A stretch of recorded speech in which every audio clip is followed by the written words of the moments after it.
On this week's episode of Sound Design Bites, I'm going to talk about using a suitcase for a kick drum sound. I was first introduced to this idea through another video that I came across where someone created an entire drum set around a suitcase as a kick drum. Now, the type of suitcase needed for this is pretty specific. It's fairly important that you find one that has a solid shell to it. A cloth back will not work here.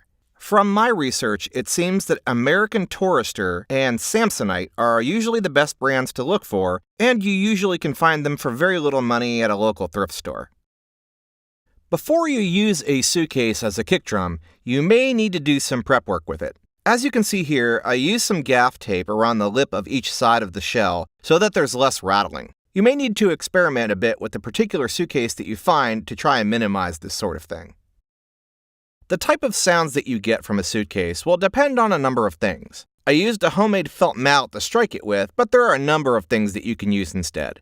Where you strike the suitcase can also make a big difference in the sound. Each side will most likely have a drastically different sound, and the pitch will change depending on whether you strike it in the middle of the shell or on the edge.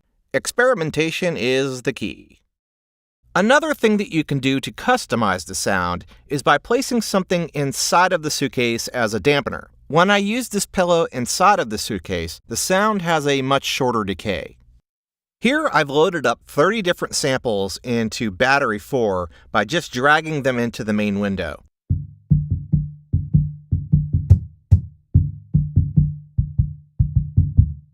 The sounds that I captured sound pretty good on their own, but there's a lot that you can do to modify them so that they fit better in a mixdown. Again, this is something that you'll just have to experiment with depending on the situation that you're in.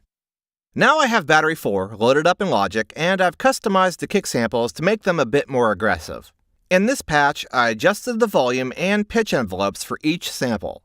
I've also added some compression, saturation, and limiting in the master section. Here's the results I got.